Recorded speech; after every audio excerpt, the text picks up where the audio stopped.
اور قسمیں کیا اٹھائی، والضحیٰ واللیل اذا سجا، مجھے قسم ہے چاش کے وقت کی اور رات کی قسم جب وہ سج دھج جائے۔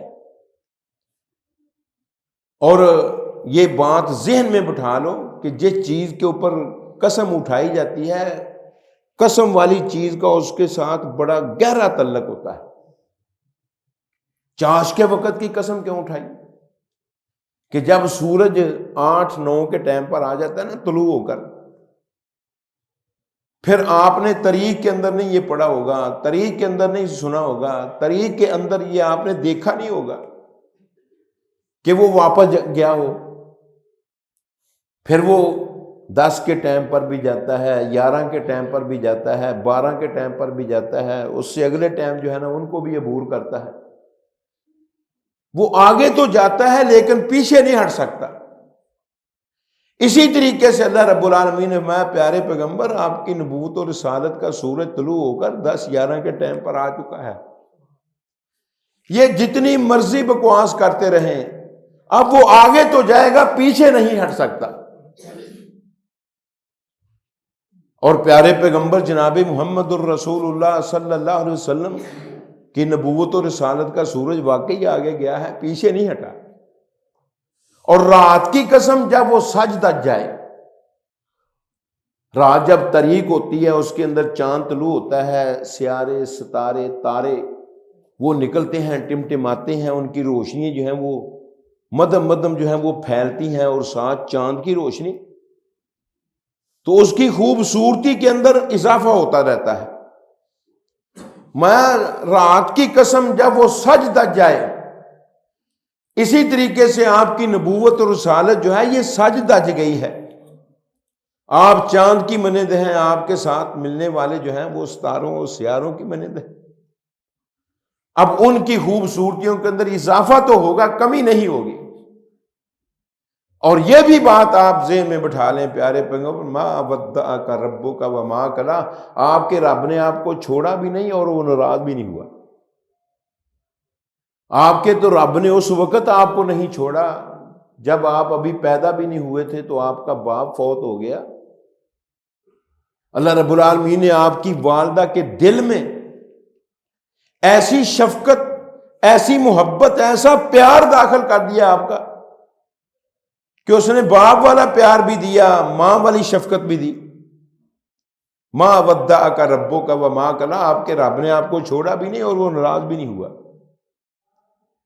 جب آپ 6 سال کے تھے آپ کی والدہ محترمہ بھی آپ کو جدائی دے گی، پھر بھی آپ کے رب نے آپ کو چھوڑا نہیں اور وہ ناراض نہیں ہوا۔ آپ کو آپ کے دادے کی کفالت میں دے دیا، عبد المطلب کی کفالت میں۔ ابو طالب بیان کرتے ہیں کہ ہمارے ابا جی کا اتنا روب دبدبا تھا، ہم 10 بیٹے تھے ان کے، لیکن کسی بیٹے کی یہ جرت نہیں تھی کہ ابا جی کے سامنے آنکھوں میں آنکھیں ڈال کر بات کر سکے۔ جس مسند کے اوپر وہ بیٹھے ہوتے تھے اس مسند کے اوپر وہ بیٹھ سکے، لیکن وہ کہتے ہیں کہ رأیت محمدن یلعب علی منکبیہ، میں نے محمد صلی اللہ علیہ وسلم کو دیکھا ہے کہ وہ دادا جی کے کندھوں کے اوپر کھیلا کرتے تھے، دادا جی اس کو دیکھ دیکھ کر مسکرایا کرتے تھے۔ جب 8 سال آپ کی عمر ہوئی تو دادا جی بھی داغ مفارقت دے گئے۔ پھر اللہ رب العالمین سب سے زیادہ شفیق جو آپ کے تایا جان تھے نا وہ ابو طالب تھے، پھر اس کی کفالت میں رب العالمین نے دے دیا، اور انہوں نے بڑی اچھے طریقے سے کفالت کی ہے پیارے پیغمبر جناب محمد الرسول اللہ صلی اللہ علیہ وسلم کی۔ اور آپ کو پتہ ہے کہ آپ کا پہلا نکاح جو حضرت خدیجہ الکبریٰ کے ساتھ ہوا تھا وہ کس نے پڑھایا تھا؟ ابو طالب نے۔ تو نبی کریم صلی اللہ علیہ وسلم کو اللہ رب العالمین نے پھر ان کی کفالت کے اندر دے دیا، اور جب آپ کو جوانی کے پروان چڑھے، بڑے بڑے سوداگروں نے، تاجروں نے، سرمایہ داروں نے، جگیرداروں نے حضرت خدیجہ الکبریٰ کی طرف منگنی کے پیغامات بھیجے تھے، جاؤ تاریخ اٹھا کر دیکھو، سب کو ریجیکٹ کر دیا انہوں نے۔ اور ایک وقت آیا پیارے پیغمبر جناب محمد الرسول اللہ صلی اللہ علیہ وسلم نے ان کا مال جو ہے وہ تجارت کے لیے ان سے لیا، جب تجارت سے واپس آئے اتنا نفع اور اس نفع کے اندر اتنی برکت. خدیجہ الکبریٰ نے جب نبی کریم صلی اللہ علیہ وسلم کی یہ برکت دیکھی نا کہ اس کے نفع کے اندر تو برکت ہی بڑی ہے، پیسے میں خرچ کرتی ہوں کام ہی نہیں ہوتے، خود ابو طالب کو اس نے پیغام بھیجا کہ میں آپ کے بھتیجے کے ساتھ شادی کرنا چاہتی ہوں. اور ایک بات میں اور آپ کے ذہن میں گزار دوں، بعض لوگوں نے نا بغیر تحقیق کے یہ کہا ہے کہ اس وقت حضرت خدیجہ الکبریٰ کی عمر جو تھی نا وہ 40 برس تھی. نہیں، اس وقت ان کی عمر صرف 27 سال تھی، اور پیارے پیغمبر جناب محمد رسول کی عمر جو ہے نا وہ 25 سال تھی، صرف 2 سال کا فرق تھا. اگر 40 سال ہم عمر مانتے ہیں نا تو بہت بڑا اعتراض آتا ہے کہ 47 سال کی عمر میں عورت جو ہے وہ بانجھ ہو جاتی ہے، وہ بچے جننے کے قابل نہیں ہوتی. اور شیعہ اس روایت کو لے کر نا پھر بڑی بکواسات کرتے ہیں، جی تم نے کیسے ان کی 4 بیٹیاں بنا دی، 3 بیٹے بنا دیے، 2 بیٹے بنا دیے ان کے، اتنی اولاد تو پیدا نہیں ہو سکتی 7 سالوں کے اندر. تو یہ اعتراض جو ہے یہ کب ختم ہوگا؟ جب ان کی عمر جو ہے وہ صحیح بیان کی جائے گی. وہ روایت ضعیف ہے 40 سال والی، ان کی اس وقت عمر 27 سال تھی. وہ کڑیل جوان تھی اور بہترین دنا عورت تھی، اور رئیسہ تھی وہ مکے کی. اکثر تاجر ان کے پیسے کے اوپر تجارت کرتے تھے. تو ابو طالب نے نبی کریم صلی اللہ علیہ وسلم کو آ کر یہ بتلایا کہ اے محمد، یہ عورت خواہش رکھتی ہے کہ آپ کے ساتھ نکاح کرے، آپ کی کیا مرضی ہے؟ چاچا جان جو ان کی مرضی ہے میری بھی مرضی وہی ہے. اگر وہ خود آفر کرا رہی ہے تو میں اس کو ٹھکرانے کے لیے تیار نہیں ہوں. ابو طالب نے خود ان کا نکاح جو ہے وہ پیارے پیغمبر جناب محمد رسول کے ساتھ کیا. اس وقت بھی ما ودعک ربک وما قلی، آپ کے رب نے آپ کو چھوڑا بھی نہیں اور ناراض بھی نہیں ہوا. پھر پیارے پیغمبر جناب محمد الرسول کے ساتھ وہ زندگی کے ایام بسر کرتی رہی. جب نبوت کا 12واں سال ہوا نا تو وہ فوت ہو گئی. نبی کریم صلی اللہ علیہ وسلم اتنے رنجیدہ دل ہوئے، اتنا آپ کو دکھ اور صدمہ ہوا اس کی وفات کا. امام کائنات نے اپنے صحابہ کو کہا، او میرے صحابہ، یہ پورا سال میرے غم کا سال شمار کرو. اتنا دکھ، اتنا صدمہ اس کی فوتگی کا. کیوں؟ ایسی وفادار عورت پتہ نہیں بعد میں مجھے ملے گی یا نہیں ملے گی. نبی کریم صلی اللہ علیہ وسلم اپنی حیات طیبہ کے اندر اکثر یہ کہا کرتے تھے دیگر بیویوں کے سامنے کہ ختیجہ ختیجہ ہی تھی، ختیجہ ختیجہ ہی تھی، ختیجہ ختیجہ ہی تھی. یار کتنی اس نے پیارے پیغمبر جناب محمد رسول کے ساتھ جان ماری ہوگی، آپ کو کتنا پیار اور محبت دی ہوگی کہ اللہ کے نبی کو وفات کے بعد بھی وہ عورت نہیں بھول رہی. اما عائشہ صدیقہ رضی اللہ تعالیٰ ایک دن کہنے لگی، اللہ کے پیارے پیغمبر، کیا ایک عورت اس کی باتیں جو ہیں وہ زخمی تھی، بوڑھی ہو کر وہ دنیا سے چلی گئی، آپ ہمیشہ ہی اس کا تذکرہ کرتے رہتے ہیں، اللہ کے آپ کو اللہ رب العالمین نے اس سے زیادہ خوبصورت اور زیادہ بہتر عورتیں دے دی ہیں. نبی اسلام اما عائشہ صدیقہ کی باتیں سنتے رہے. آپ نے بڑے آرام کے ساتھ پھر کہا، نہیں عائشہ ختیجہ ختیجہ ہی تھی. قربان جاؤں میں اس کی عظمت پر. نبی کریم صلی اللہ علیہ وسلم پریشان ہوئے. اللہ رب العالمین نے کیا کہہ رہا ہے؟ آپ کو معراج کروایا اور آپ کی بیوی کا محل دکھلایا آپ کو. نبی صلی اللہ علیہ وسلم، میں نے دیکھا ہے خدیجہ الکبریٰ کا محل جس کی ان کو دنیا کے اندر بھی بشارت سنائی گئی تھی. ایک دن جبرائیل علیہ السلام آئے، اما خدیجہ الکبریٰ جو ہے نا وہ نبی صلی اللہ علیہ وسلم کو دودھ کا پیالہ یا کوئی کھانے والی چیز جو ہے نا وہ لا رہی تھی. تو ان کے پہنچنے سے پہلے جبرائیل آپ کے پاس پہنچ گئے کہ اللہ کے پیارے پیغمبر، آپ کی بیوی آپ کے لیے وہ کھانے پینے کو لا رہی ہے. جب وہ آپ کے پاس آئے اس کو میرا بھی اور اس کے رب کا بھی سلام کہنا. وَبَشِّرْهَا بِبَيْتٍ مِّن قَصَبٍ، اور اس کو ایک محل کی خوشخبری سنانا جو صرف ایک موتی کا بنا ہوا ہے اور وہ حد نگاہ تک پھیلا ہوا محل ہے. لا صخب فیہ ولا نصب، اس محل کے اندر نہ کسی قسم کا شور شرابہ ہے اور نہ ہی اس کے اندر چلنے پھرنے سے تھکاوٹ ہوگی. نبی کریم صلی اللہ علیہ وسلم پھر وہ محل دیکھ کر آئے کہ یہ آپ کی بیوی کو ہم نے محل دیا، آپ کیوں اتنا پریشان ہے؟ اور اس کے بعد آپ کو بھی لگن لگ گئی تھی، آپ نے بھی اکثر آخرت کی تیاری جو ہے نا وہ شروع کر دی تھی۔ نبی کریم صلی اللہ علیہ وسلم میں راہ سے جب واپس آئے نا، آپ نے اچھے لباس، اچھے کھانے، مسکرانا اور مزاح ترک کر دیا تھا۔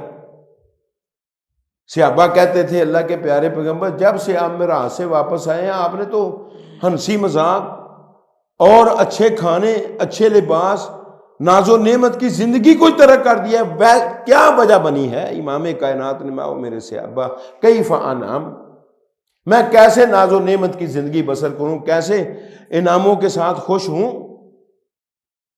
میں نے دیکھا ہے اسرافیل کو، اس نے وہ کرنا جو ہے وہ اپنے منہ کے ساتھ لگایا ہے، ایک کان اس کا رب کی طرف ہے، ایک مخلوق کی طرف، کب رب کا آرڈر ہو تو اس کے اندر وہ پھونک مار دیں۔ اب یہ منظر دیکھنے کے بعد میں ناز و نعمت کی زندگی بسر کر سکتا ہوں؟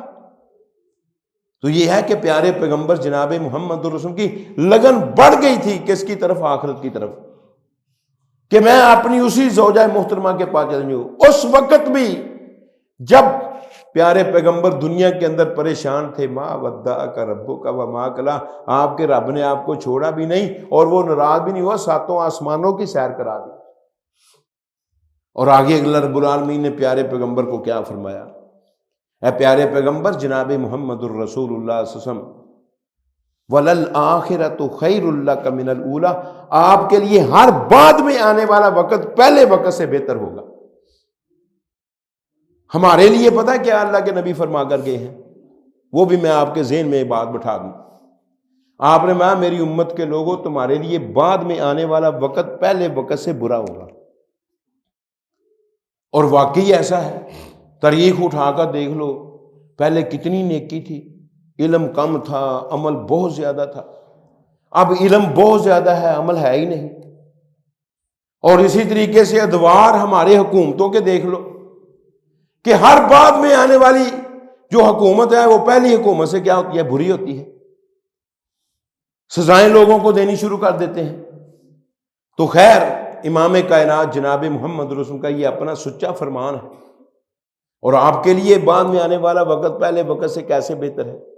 جب اللہ کے نبی صلی اللہ علیہ وسلم کو مکے سے نکالا گیا نا، تو آپ کے ساتھ صرف 100 کے لگ بھگ مسلمان تھے، جو ہجرت کر کے کوئی حبشے میں گیا ہوا تھا، کوئی یثرب میں گیا ہوا تھا، کوئی دیگر شہروں میں گیا ہوا تھا، کوئی مکے کے اندر۔ اور نبی کریم صلی اللہ علیہ وسلم جب گئے مدینے کے اندر، آپ نے اس قدر انتھک محنت کی، لوگ آپ کے ساتھ ملتے رہے۔ 2 ہجری کا جب وقت آیا تو پیارے پیغمبر 313 جنگجو، ان کے بیوی بچے بھی تھے نا پیچھے، ان کے بوڑھے بھی تھے، اور اسی طریقے سے دیگر رشتہ دار بھی ان کے تھے۔ 313 جنگجو لے کر نبی کریم صلی اللہ علیہ وسلم کہاں پہنچے ہیں؟ بدر کے میدان۔ اور اگلا سال ہوا ہے 1100 افراد لے کر احد کے میدان میں آپ اترے۔ وہ تو 400 عبداللہ بن ابی منافق لے کر اپنے ساتھیوں کو واپس آ گیا، باقی کتنے رہ گئے؟ 700، جو خالص مخلص اور پیارے پیغمبر کے اوپر جان نشاور کرنے والے تھے۔ تو اسی طریقے سے آئندہ سال پیارے پیغمبر کے ساتھ تعدادیں بڑھتی رہی، کبھی 1100، کبھی 1200، کبھی 1300۔ اور حدیبیہ کا مقام نبی کریم صلی اللہ علیہ وسلم خیبر کے بعد جب حدیبیہ میں گئے ہیں 1400 کا لشکر آپ کے ساتھ تھا۔ اور اسی طریقے سے حدیبیہ کے بعد امام کائنات نے ایک بات کہی جو بڑی عمدہ، بڑی پیاری تھی۔ امام کائنات جناب محمد الرسول صلی اللہ علیہ وسلم، اور لوگوں سن لو، آج کے بعد محمد چڑھائی کرے گا کافروں کے اوپر، کوئی کافر چڑھائی کرنے کے لیے ہمارے خلاف نہیں آئے گا۔ کیوں؟ اللہ رب العالمین نے یہ نویس سنا دی، یہ اللہ کے پیارے پیغمبر کو بشارت دے دی گی، انا فتحنا لک فتحا مبینا لیغفر لک اللہ ما تقدم من ذنبک وما تاخر ویتم نعمتہ علیک ویہدیک صراطا مستقیما۔ 2 جگہ پر رب نے فتح کا لفظ بولا ہے، ایک جگہ یہ حدیبیہ کے بعد، اور دوسری جگہ جب مکہ فتح ہو گیا 8 ہجری کو، پیارے پیغمبر پھر 10,000 کا لشکر لے کر کہاں پہنچے ہیں؟ مکے کے اندر۔ سارے مکے کے لوگ منتظر تھے، پتہ نہیں ہمارے بارے میں کیا فیصلہ ہونے والا ہے، کیا فیصلہ ہونے والا ہے۔ پیارے پیغمبر، میں تم کو قتل کے گھاٹ اتارنا، گالی گلوچ دینا، یہ تو دور کی بات ہے۔ لا تثریب علیکم اليوم، آج محمد صلی اللہ علیہ وسلم کسی کو ڈانٹے گا بھی نہیں صلی اللہ علیہ وسلم۔ جاؤ یغفر اللہ لنا ولکم، اللہ ہمیں بھی معاف کرے، تمہیں بھی معاف کرے، جاؤ میں نے تمہیں معاف کیا۔ کیا شان تھی، کیا عظمت تھی۔ اور پھر مکے سے 2000 کا لشکر اور مل گیا پیارے پیغمبر کے ساتھ، 12,000 کا لشکر لے کر آپ حنین کے میدان میں پہنچ گئے، جو بنو حوازن کے ساتھ جنگ ہوئی ہے۔ وہاں سے بڑی غنیمتیں پیارے پیغمبر کو ملی، اور پھر وہ مطلب وہاں اللہ رب العالمین نے کیا کہ 6,000 قیدی وہاں بنائے مسلمانوں نے، اور 6 کے 6,000 قیدی جو ہے نا، انہوں نے بیک زباں ہو کر پیارے پیغمبر جناب محمد رسول کا کلمہ پڑھ لیا۔ کتنے ہو گئے؟ 18,000 لے کر طائف کے اندر آپ پہنچے۔ اللہ رب العالمین نے پھر ایک وقت آیا وہاں بھی کامیابیاں عطا کی، اور اس کے بعد امام کائنات جناب محمد رسول 9 ہجری کا جب وقت آیا نا، تو آپ کے ساتھ پتہ کتنا لشکر تھا تبوک پر جانے والا؟ 30,000 کا لشکر، 30,000 جنگجو پیارے پیغمبر لے کر جا رہے ہیں اللہ کے فضل و کرم سے۔ اور آئندہ سال راستے میں بھی حج کا اعلان کر دیا گیا، مدینے کے اندر بھی، مکے کے اندر بھی۔ جو مکے کے اندر ابو بکر صدیق کی قیادت میں حج کرنے کے لیے، انہوں نے بھی اعلان کیا کہ آئندہ سال پیارے پیغمبر خود حج کرنے کے لیے آئیں گے، جس نے آپ کے ساتھ حج کرنا ہے وہ تیاری کرے۔ پورا سال لوگ حج کی تیاری کرتے رہے، اور جب آپ مدینے سے نکل رہے تھے آپ کے ساتھ 63,000 کا لشکر تھا، 63,000۔ اور جب طوا مقام پر پہنچے ہیں نبی نے مکے کی سرزمین میں جب قدم رکھا، تو اس وقت 125 مطلب 1.25 سے زیادہ پیارے پیغمبر کے ساتھ دوست تھے، ساتھی تھے۔ اور جب آپ عرفات کے میدان میں حج پڑھ رہے تھے، خطبہ دے رہے تھے، اس وقت 1,44,000 کا مجمع تھا۔ یہ ہے وَلَلْآخِرَةُ خَيْرٌ لَكَ مِنَ الْأُولَىٰ، آپ کے لیے ہر بعد میں آنے والا وقت پہلے وقت سے کیا ہوگا؟ بہتر ہوگا۔